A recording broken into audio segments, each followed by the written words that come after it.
देश में इंफ्रास्ट्रक्चर का तेजी से विकास करने और अपनी आय बढ़ाने के लिए भारत सरकार नेशनल मोनेटाइजेशन पाइपलाइन योजना लेकर आई है। इस योजना के तहत सरकार अपनी कुछ संपत्तियों को एक तय समय तक के लिए बेचेगी।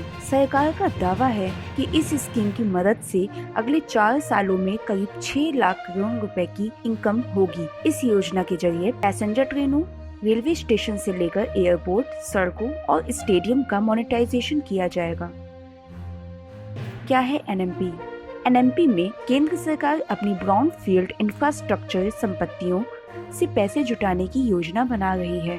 एनएमपी से इन्वेस्टर्स को भारत सरकार की संपत्ति की विजिबिलिटी तो मिलेगी ही, इसके साथ ही यह सरकार की संपत्ति मुद्रीकरण पहल के लिए एक मध्यम अवधि की रोड मैप के रूप में भी काम करेगा।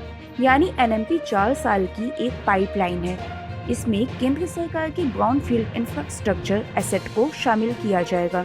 इससे निवेशकों को एक ही तरह की दृष्टि तो मिलेगी ही, साथ ही इस पाइपलाइन पे संपत्तियों की बिक्री को लेकर सरकार का एक मध्यम अवधि का रोड मैप बनकर तैयार हो जाएगा।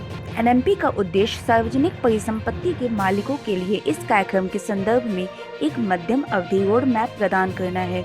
इसके साथ ही निजी क्षेत्र की परिसंपत्तियों के बेहतर उपयोग के लिए उनकी वर्तमान स्थिति तथा संभावनाओं के बारे में भी जानकारी दी गई है। एनएमपी की रिपोर्ट को 2 खंडों में बांटा गया है। खंड 1 एक मार्गदर्शन पुस्तिका के रूप में है, जिसे परिसंपत्ति मुद्रीकरण के वैचारिक दृष्टिकोण और संभावित मॉडल का विवरण दिया गया है। खंड 2 में मुद्रीकरण के लिए वास्तविक रोड मैप दिया गया है, जिसमें केंद्र सरकार के तहत मुख्य अवसंरचना परिसंपत्तियों की पाइपलाइन शामिल है। मोदी सरकार ने नेशनल मोनेटाइजेशन पाइपलाइन के जरिए 6 लाख करोड़ रुपए की जुटाने की योजना बनाई है। वित्त मंत्री निर्मला सीतारमण ने अपने 2021 से 2022 के केंद्रीय बजट में बुनियादी ढांचे के लिए इनोवेटिव और वैकल्पिक फाइनेंस जुटाने के साधन के रूप में एसेट मोनेटाइजेशन इनिशिएटिव पर बहुत जोर दिया है। क्या है सरकार का मकसद? नेशनल मोनेटाइजेशन पाइपलाइन प्रोग्राम का मतलब यानी सरकार ने उन एसेट की पहचान की है जिसे उसे बेचना है। सरकार ने प्रोग्राम के तहत उन सरकारी कंपनियों की एसेट की पहचान की है जिससे अगले कुछ सालों में रकम जुटाई जाएगी। सरकार ने इन संपत्तियों के लिए एक समय सीमा निर्धारित की है।